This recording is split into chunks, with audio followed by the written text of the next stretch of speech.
Hello everyone and I welcome you all to my channel Career Glow and Career Glow is happy to help you in your CTET paper 1। और आप जैसे कि ये जानते हो कि 5th क्लास का EVS का समरी हम लोग कर रहे थे, जिसमें हम लोग ने सुपर सेंसस का जो पार्ट 1 एंड पार्ट 2 है वो कर लिया था। स्नेक्स चार्मर स्टोरी भी हम लोग पढ़ चुके थे, फ्रॉम टेस्टिंग टू डाइजेस्टिंग भी हम लोग पढ़ चुके थे, mangoes round the year, seeds and seeds, every drop counts, experiments with water.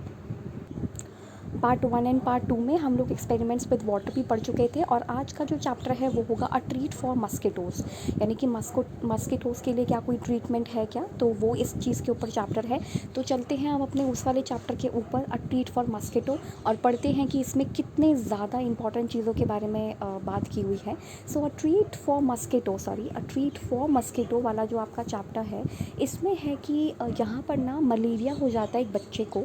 तो इसमें रजत एक बच्चा है जिसे मलेरिया हो जाता है, एंड वो बताता है कि किस तरीके से डॉक्टर्स ने पता लगाया कि उसको मलेरिया है। So taking the blood on the glass slide, एक ग्लास स्लाइड पर, ये है वो ग्लास स्लाइड जहाँ पे वो ब्लड का सैंपल जो है वो लेते हैं टू टेस्ट मलेरिया, ताकि आप मलेरिया का जो टेस्ट है वो कर सको, which spreads through female mosquito anopheles, जो कि एक फीमेल मॉस्किटो से फैलता है जिसका नाम है एनोफिलीज मॉस्किटो।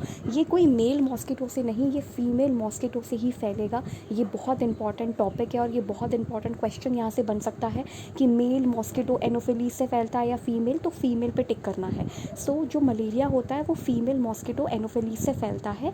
और जब इसको टेस्ट करने की बारी आती है तो हम कैसे टेस्ट करते हैं, मतलब जब ब्लड टेस्ट होता है तो जो ब्लड होता है उसको एक स्लाइड पे, एक ग्लास का जो स्लाइड होता है उस पर लिया जाता है।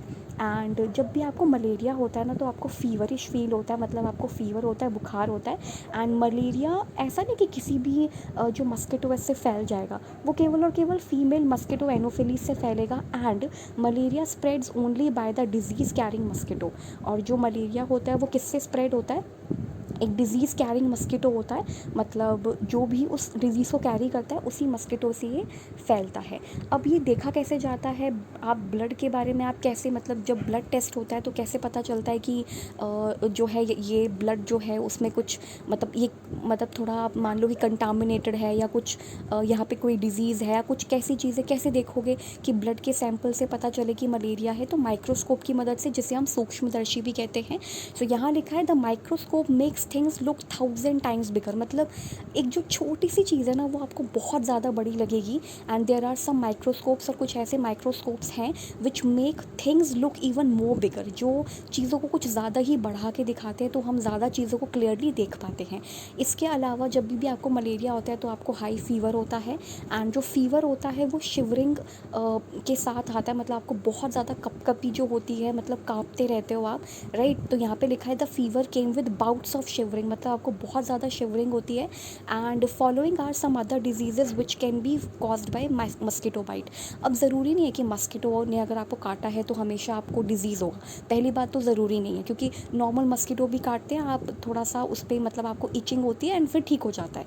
लेकिन ऐसे बहुत सारे मस्किटो बाइट्स होते हैं जिसकी वजह से डिज़ीज़ होता है। जैसे एक मस्किटो के बाइट करने से मलेरिया भी हो सकता है, फिर डेंगू भी हो सकता है, चिकनगुनिया भी हो सकता है और फिलेरिया भी हो सकता है। एंड फिलेरिया से एक डिज़ीज़ होता है जिसे हम कहते हैं एलिफेंटाइटिस, और ये मोस्टली जो किसान होते हैं ना उनको होता है, क्योंकि ये ना मतलब एक ये मतलब जैसे एलिफेंटाइटिस, मतलब जो पैर होते हैं ना, आप देखना एलिफेंटाइटिस की फ़ोटो मैंने यहाँ पे लगाई नहीं है, तो पैर जो है वो बहुत ज़्यादा बड़े हो जाते हैं, मतलब बहुत ज़्यादा ह्यूज से हो जाते हैं। जो पैर होते हैं नीचे के साइड के जो मतलब पैर होते हैं, फीट वगैरह, वो बहुत ज़्यादा बढ़ जाते हैं, बहुत ज़्यादा थिक और मोटे हो जाते हैं। तो ये फिलेरिया की वजह से ये एलिफेंटाइटिस होता है। And malaria is more common in rainy season, जो रेनी सीजन होता है उसमें मलेरिया बहुत ज़्यादा कॉमन होता है। एंड मस्किटो के लिए एक सूटेबल एनवायरनमेंट मिलता है, इस टाइम पे ये ब्रीड करते हैं, मतलब अपनी प्रजातियों को ज़्यादा बढ़ा देते हैं। एंड ऐसे बहुत सारे केसेस जो हैं वो हमेशा मलेरिया के आते रहते हैं। इसके अलावा चिकनगुनिया के, डेंगू के भी बहुत सारे केसेस आते हैं। डेंगू का जैसे हमें ट्रीटमेंट पता होगा, आप लोगों को पता होगा कि जैसे पपीते का जो पत्ता है उसका जो सूप है, या जो भी उसका मतलब पपीते का छिलका वगैरह या कुछ भी है, पपीता वगैरह खाना होता है, वो बहुत अच्छा होता है। फिर टैबलेट्स वगैरह भी हैं, ये सारी चीज़ें भी हैं, और आप वैसे भी प्रिवेंट कर सकते हो गिलोई वगैरह लेके, क्योंकि प्लेटलेट्स इस टाइम पे कम हो जाती हैं, जो आपके ब्लड में प्लेटलेट्स होती है ना वो कम हो जाती जाती हैं। तो हम इस तरीके से ट्रीट कर सकते हैं। ट्रीटमेंट बहुत सारे हैं। तो अब हम देखते हैं मलेरिया का क्या ट्रीटमेंट है। तो यहाँ लिखा है मेडिसिन फॉर मलेरिया। सबसे पहली और important cheese from earlier times, मतलब पुराने टाइम में एक सिनकोना ट्री होता है। ये है सिनकोना ट्री। तो सिनकोना ट्री का जो बार्क होता था, उसकी जो छाल होती थी, उसको एक ड्राइड या पाउडर फॉर्म में करते थे and was use to make a medicine. उससे मेडिसिन बनाते थे मलेरिया की। And earlier people use to boil the bark powder. कभी कभी तो ये इस सिनकोना जो ट्री है उसके बार्क, मतलब जो उसकी पेड़ की छाल है, उसके पाउडर को कभी कभी तो ये बॉईल करते थे और फिर छानते थे और उसके बाद पेशेंट्स को दे दिया जाता था। और आज तो ये टैबलेट के फॉर्म में अवेलेबल है, राइट। इसके अलावा हम और क्या चीज़ें इस्तेमाल कर सकते हैं, हम और क्या क्या चीज़ें कर सकते हैं ताकि हम मलेरिया से बच सकें। तो सबसे पहली चीज़ तो मस्कीटो रेपेलेंट, जो मस्कीटो को हमसे दूर भगाए। वो कॉइल के फॉर्म में भी आ सकता है, लिक्विड्स के फॉर्म में भी आ सकता है, मैट्स के फॉर्म में भी आ सकता है। देन मस्कीटो रेपेलेंट क्रीम भी आती है, मस्कीटो नेट भी आते हैं, और विंडो पे लगाने वाले वायर मैश भी आते हैं, जिससे कि बहुत सारे जो ऐसे मस्कीटो वगैरह है वो अंदर ना आ सके। जो लिजर्ड है, छिपकलियाँ जो हैं वो भी अंदर ना आ सकें। And keeping the surroundings clean, अपने आसपास का इन्वायरमेंट आप क्लीन रखो, सराउंडिंग्स क्लीन रखो और रुके हुए पानी को जमा ना होने दो। ये सबसे इंपॉर्टेंट चीज़ है। रिमूविंग स्टैगनेंट वाटर, मतलब जो रुका हुआ जमा हुआ पानी है किसी भी चीज़ में, उसको अपने आसपास मत जमा होने दो। ये सबसे ज़्यादा इंपॉर्टेंट चीज़ है। और ये एक रिपोर्ट है, एक रजत, एक बच्चा है, उसकी रिपोर्ट है जिसे फीवर होता है, मतलब जिसके बारे में मैंने आपको बताया था कि शुरुआत होती है चैप्टर्स में रजत से ही, कि उसको मतलब फ़ीवर वगैरह होता है, वो स्कूल नहीं आ रहा होता है। तो उसको मलेरिया में क्या क्या होता है, fever with chills and riggers, मतलब ठंड लगकर कपकपी के साथ बहुत ज़्यादा बुखार होता है। एंड मलेरिया पैरासाइट उसके ब्लड सैंपल में पाया गया था, जो कि प्लाज्मोडियम आप कह सकते हो, उससे मतलब ये होता है। तो यही सारी चीज़ें थी जो इस चैप्टर में सबसे ज़्यादा मोस्ट इम्पॉर्टेंट थी। अब हम आगे चलते हैं, अनीमिया के बारे में पढ़ते हैं।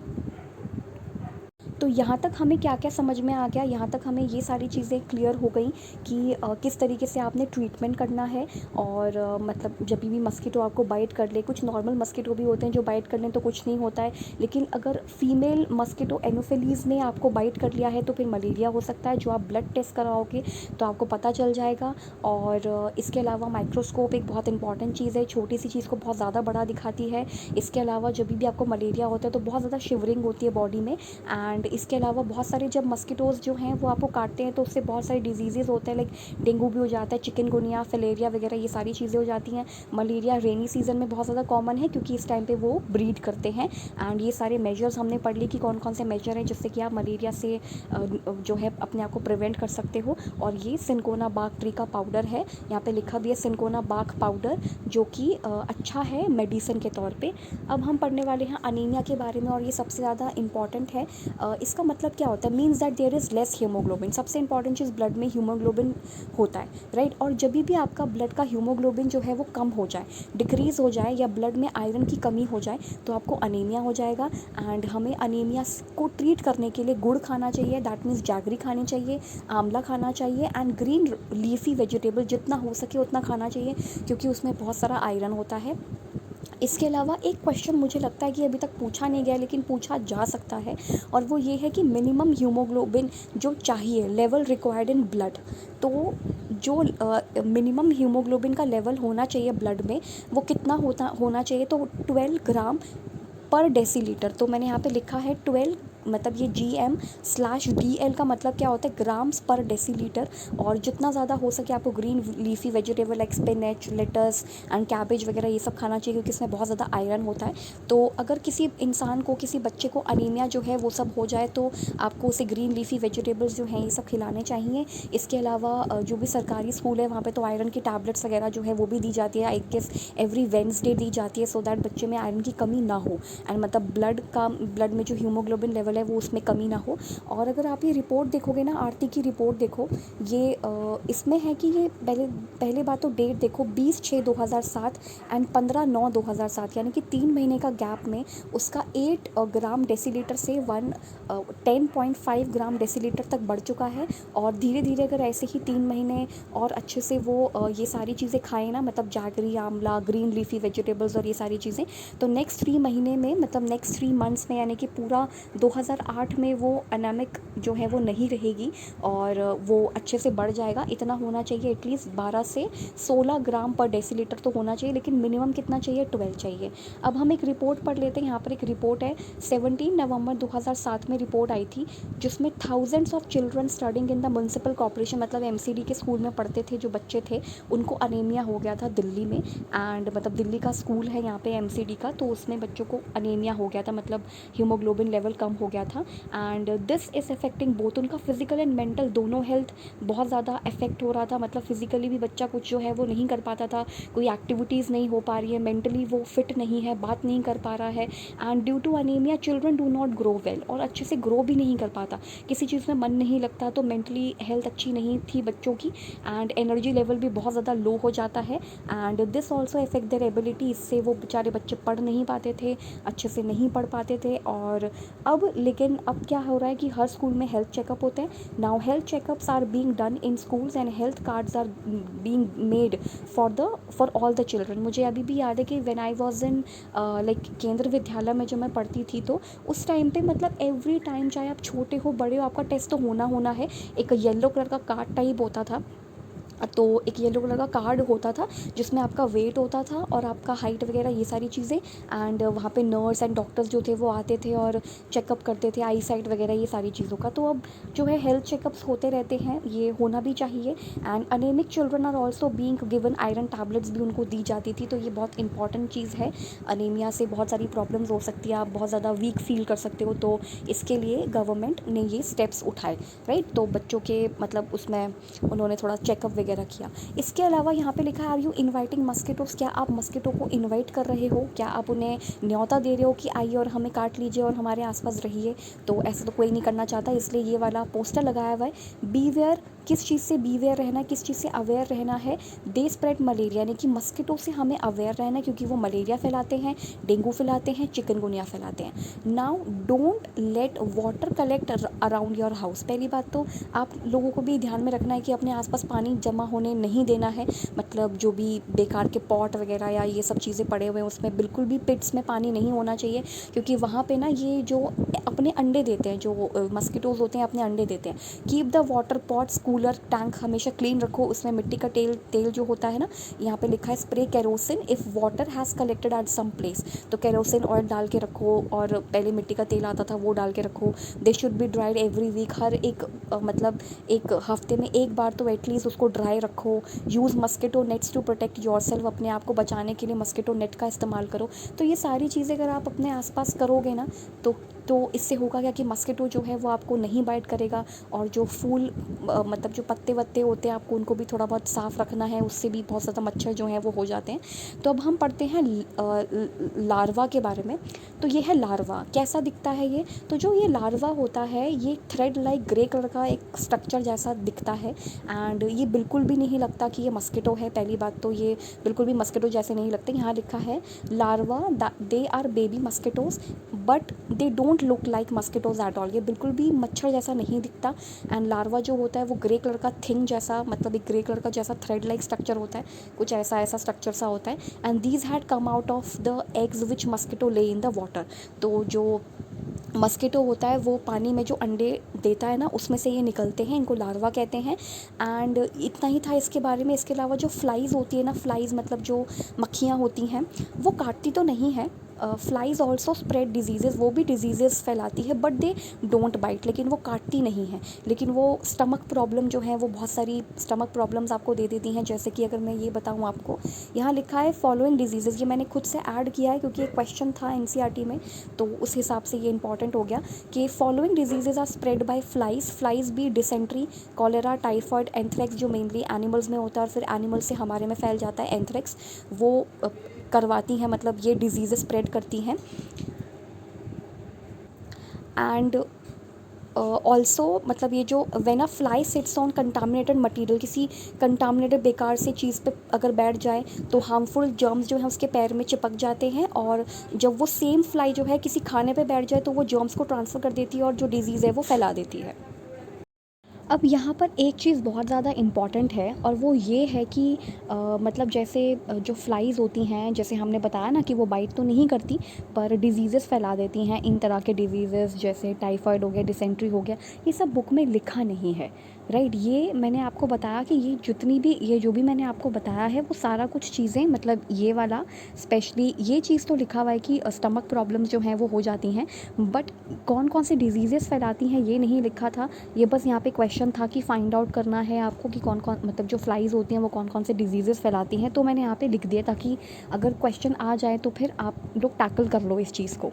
इसके अलावा अब हम पढ़ते हैं एल्गी के बारे में। जो ग्रीन कलर का दिखता है ये है algae, and due to algae के कारण, मतलब एक प्लांट होता है ये और बहुत ही स्लिपरी हो जाता है। आसपास का जो, मतलब एल्गी जहाँ पे लगती है वहाँ पे बहुत स्लिपरी हो जाते हैं, कभी कभी हम गिर भी जाते हैं अगर हमारे घर के आसपास कहीं पे अगर एल्गी लगी हो, या वॉल पे लग जाती है कभी कभी, या फिर जो पानी है यहाँ पर देखने को मिलती हैं। The algae spreads a lot during rainy season के टाइम पे बहुत ज़्यादा एल्गी, मतलब मॉइस्चर चाहिए होता है एल्गी को भी।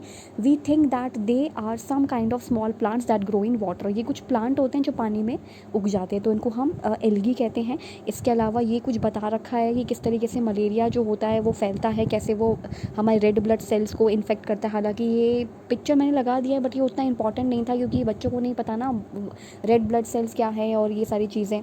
तो बस इतना है कि ब्लड को जो है वो इन्फेक्ट कर देता है और इस तरीके से पूरा बॉडी हमारा इन्फेक्टेड हो जाता है। अब हम पढ़ने वाले हैं किसके बारे में, अब हम पढ़ने वाले हैं रोनाल्ड रॉस के बारे में, जो बहुत ज़्यादा इंपॉर्टेंट है। यहाँ से क्वेश्चन ज़रूर आ सकता है। तो यहाँ लिखा है कि उन दिनों, in those days, thousand of people मतलब मरते थे कौन से डिजीज़ से, मलेरिया से। मतलब जब तक कि हमें मलेरिया के बारे में कुछ पता नहीं था ना, तब तक बहुत ज़्यादा लोग जो थे वो मरते थे मलेरिया से। And the disease was found in areas जहाँ पे बहुत ज़्यादा रेन होती हो, जहाँ पे बहुत ज़्यादा रेन वगैरह होती हो, या जहाँ पे मॉइस्चर ज़्यादा हो, स्वैम्पी मतलब दलदली सा इलाका हो ना, वहाँ पे ज़्यादा ये मच्छर जो हैं वो पैदा हो जाते थे। And people thought that illness जो है, मतलब लोगों को लगता था कि ये जो इलनेस है ना ये बेकार हवा के कारण फैल रही है। उनको ये नहीं पता था कि ये किसी मतलब मच्छर के कारण हो रही है। सो पीपल थॉट कि जो इलनेस है वो कॉज्ड बाय सब पॉइजनस गैस, जो कि आसपास पॉइजनस गैस है वहाँ से हो रही है, जो डर्टी या स्वैम्पी एरिया से, दलदली इलाकों से आ रही है, बेकार के जो मतलब जो बहुत बदबूदार एरियाज़ होते हैं वहाँ से आ रही है। एंड इसलिए उन्होंने उसको नाम दिया मलेरिया, यानी कि माल, यानी कि बैड एयर। मतलब हम जब भी कोई चीज़ मतलब जब भी किसी चीज़ के आगे MAL लिखा होता है ना, तो इसका होता है मतलब माल, यानी कि इसका मतलब है माल एडमिनिस्ट्रेशन, यानी कि कुप्रशासन हो गया। माल न्यूट्रिशन, मतलब जैसे न्यूट्रिशन जो है वो बेकार क्वांटिटी में मिल रहा है या बेकार है, तो वैसे ही मलेरिया के लिए हमने यूज़ कर लिया MAL, और इसका मतलब होता है बैड। तो बैड एयर, तो एरिया मतलब बैड एयर जो है उसके कारण ये मलेरिया होता है। हमें नहीं पता था कि ये जो है वो मच्छरों के किसी जगह पे पैदा होने के कारण होता है। तो क्या हुआ कि एक डॉक्टर ने देखा, जब मतलब एक पेशेंट को मलेरिया हुआ तो उस पेशेंट का ब्लड रिपोर्ट देखा और उन्होंने देखा कि ब्लड में कुछ ऐसा टाइनी जर्म्स जैसे पार्टिकल्स है ना वो घूम रहे हैं। किसी पेशेंट के ब्लड रिपोर्ट में देखा। One doctor had seen tiny germs in the blood of one of the patients when he observe. जब उन्होंने इसको माइक्रोस्कोप में ऑब्जर्व किया तो उन्हें कुछ समझ नहीं आया, मतलब ऑब्जर्व तो किया माइक्रोस्कोप के through, but he could not understand how these had got into the patients blood. लेकिन ब्लड के मतलब पेशेंट्स के ब्लड में ये कैसे पहुंच गया ये हमें पता नहीं चला। ये तो मतलब सांस के द्वारा आ रही है, मतलब बैड एयर जो है अगर उसके वजह से ये फैल रहा है तो ये पेशेंट के ब्लड में कैसे आया, तो ये चीज़ के बारे में हमें कुछ अभी पता नहीं था। लेकिन यहाँ पर है कि देखो सारे मस्किटोज़ जो हैं वो मलेरिया कॉजिंग तो नहीं होते, सारे तो एनोफिलीज़ जो फीमेल एनोफिलीज़ है वो नहीं होंगे ना। तो कुछ होते हैं जो कैसे दिखाई देते हैं, देवर ब्राउनिश विथ स्पॉटेड विंग्स, मतलब ये कुछ स्पॉटेड विंग्स जैसे दिखाई देते हैं, मतलब इनके जो विंग्स होते हैं वो स्पॉटेड होते हैं। यहाँ पे कहीं ये स्पॉटेड विंग्स वगैरह कुछ दिखाई देते हैं जो एनोफिलीज़ मस्किटो के जो विंग्स होते हैं। एंड ब्राउनिश कलर के होते हैं, मतलब डार्क, मतलब ब्लैक से ब्राउनिश कलर के बीच तक का होता है इनका जो कलर होता है। And when scientist looked into the stomach of one of the female mosquito, किसी एक फीमेल मस्किटो के पेट में उन्होंने जब झांक के देखा, मतलब वही माइक्रोस्कोप से देखा साइंटिस्ट ने, they saw something black there, वहाँ पे कुछ काला काला उनको नज़र आया। और यही सेम जो जर्म्स थे उन्होंने वहाँ देखे थे जो कि एक पेशेंट के ब्लड रिपोर्ट में मिले थे जिसको मलेरिया था। एट लास्ट उन्होंने फाइंड आउट कर लिया इस चीज़ को कि भाई मस्किटो ही है जो इस मलेरिया को फैला रहा है। तो लास्टली जो रोनाल्ड रॉस थे, ये है रोनाल्ड रॉस, और इन्होंने इस चीज़ का पता लगाया कि ये कोई बैड एयर की वजह से इन सब से नहीं हो रहा है, बल्कि इसका जो कॉजिंग एजेंट है वो एक मच्छर है, राइट। एंड इन दिसंबर 902, ये बहुत इंपॉर्टेंट है, यहाँ से क्वेश्चन ज़रूर आ सकता है कि 1902 में जो रोनाल्ड रॉस हैं उनको बहुत ज़्यादा एक नई डिस्कवरी के लिए अवार्ड मिला एंड नोबल प्राइज़ मिला, कि मतलब and the Nobel prize for medicine.